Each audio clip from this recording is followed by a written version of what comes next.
Assalamualaikum warahmatullahi wabarakatuh. Hello, my name is Yakhfa from class 4C with student number 64 UIN Jakarta. Today on this video I will tell you a story from novel I read. The title is Eaters of the Dead. Okay, let's go to the main story. Before the dawn of the second millennium, the city of Baghdad is the center of higher civilization within its cutthroat protection. Young Ahmed ibn Fadlan, Ibn al-Abbas, Ibn Rashid, Ibn Hamad enjoys the privilege of a prominent position as a court until he attempts to court a woman married to a jealous man who happens to be friends with the caliph. Ahmed is then appointed ambassador to the distant Nordic land of the tossed flood, a noble way of banishing him.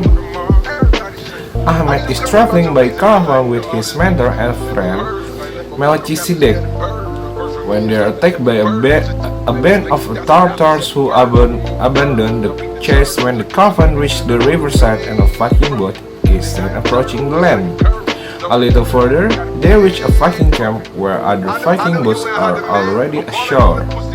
The caravan then stops at the Viking camp for the night. The Viking seems to be having some kind of celebration. Ahmed through Melchizedek tries to communicate with the Vikings to learn who is their king, but no one of them understands the different language they try to speak. They finally find a man who speaks Greek named Herger.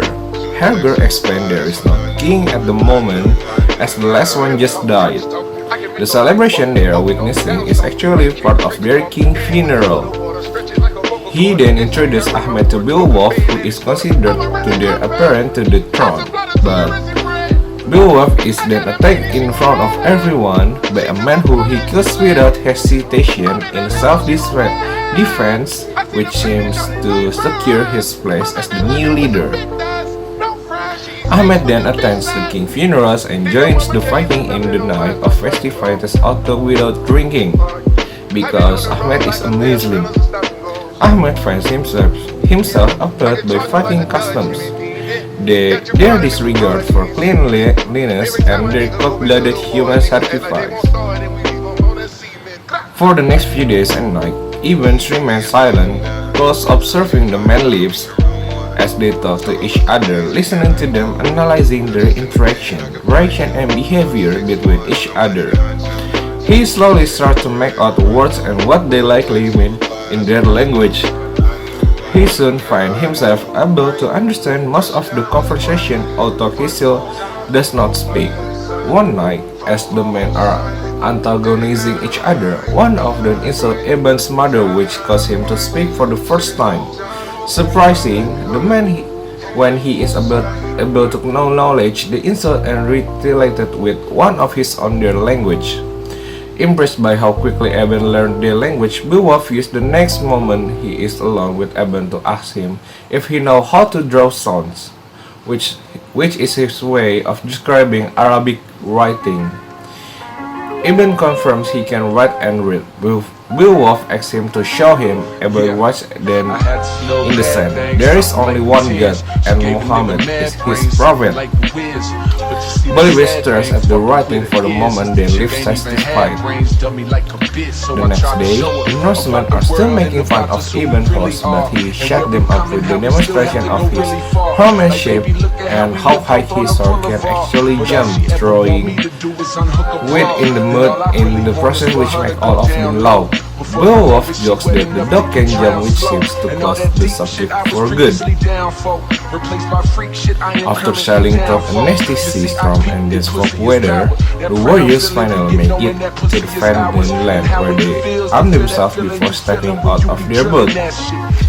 Beowulf takes a moment to write in the sand what Eben showed him earlier, although with a slight mistake, realizing he has enjoyed the small lesson from Eben and values his knowledge.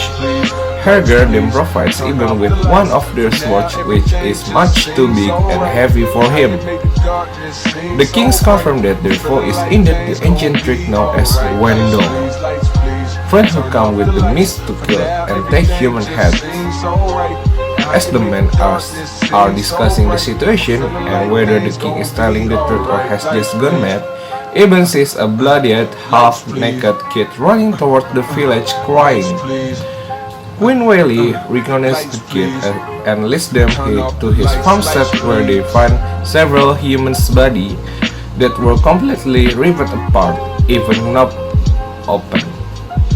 They also find a Venus figure representing the mother of the Vandals. Upon investigating the area further, they find that the Vandals could be smart, cautious, and may be observing at the moment. The warriors do not try to find them, but let them come to them instead. Okay, at dinner, Eben is surprised to find his new friends are not drinking for the first time since he's been with them. Wycliffe, son of the king, tries to antagonize Beowulf, who simply replies that he has not heard of any accomplishment from Wycliffe besides killing his brothers to get where he is now. Wycliffe leaves the table angered. The warriors then speak to a man who survived a raging Wandel raid in another village, who can only describe them with beastly features such as a lion teeth, bare head walking on both 2 and 4 legs at a time, and fighting with sharp claws. They always come in the mist at the darkest of the night. Edgo notes there will be folk tonight. The old king offers Beowulf to stand guard with them, but Beowulf turns him down politely at the behest of the queen. They then prepare for the night and go to sleep in a circle room. Eben questions how they can sleep in a time like this, but Herger replies that his fate and his death are already fixed, so he might as well not worry about it and just live freely and not in fear. Eben falls asleep but awakens quickly from a nightmare. Looking around him, he realizes everyone else is only pretending to be asleep, as something seems to be lurking outside. Herger whispers to him that when the fight starts, they will stand in the middle of the room in circle back to back. Eben objects that he is not a warrior, but Herger tells him he is about to become one. Moments later, the fight starts and everyone jumps into action, including Eben. Although he is violently thrown across the room and suffers laceration to his face, Eben survives the encounter almost unharmed while Hygelac and Ragnar are killed and beheaded.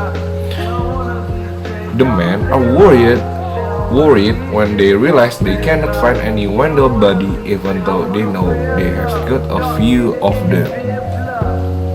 Eben gets his face scar treated by Olga before helping the village to build up some much-needed defenses. He is taught to use his massive sword to cut out wooden stakes, but he is unable to do so since he can barely lift his sword.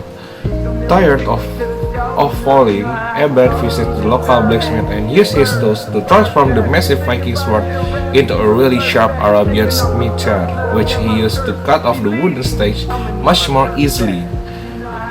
The Vikings still playfully make fun of the sword for its small size, but Eben lost with them, showcasing a little bit of his sword handling skills. The Wandel are hairy creatures that come out of the mist to attack suddenly. They possess human-like qualities and yet are not completely human. They are led by an aging female who surrounds herself with snakes and lives deep in the thunder caves near the sea. When attacked by a wolf and his men fail to vanquish the Wandel on land, a dwarf tells the men they will have to seek out the female in the number caves. Only when the mother has been slain will the Wandel become less of a threat and easier to overcome. Ibn Fadlan is expected to fight alongside the Viking warriors even though he is inexperienced in battle. He quickly becomes lost in their battle frenzy and even finds himself ravishing chef a woman prior to battle in the same manner the Viking warriors do. Ibn Fadlan maintains his Muslim faith but also adopts many Viking ways. His willingness to participate in their adventures earned him an honored place among the company and in Rutgers Hall. Ibn Fadlan is even one of the warriors chosen to prepare Beowulf's body for burial to engage in the ceremonial slaying of a young man who will be burned alongside Beowulf's body. Despite his newfound capabilities and his friendship with several Beowulf warriors, Ibn Fadlan begs leave to return to his own country and conclude his original mission for the Caliph. Ibn Fadlan is finally given permission to return south, and he never sees the Viking warriors again. When he departs, the Viking camp to promises to write about their epic battle and with heroism. The Ibn Fadlan manuscript is supposed to contain this story. Okay, this is the story from the novel I read. Thank you for watching my video. If you like, please share. Thank you. Assalamualaikum warahmatullahi wabarakatuh.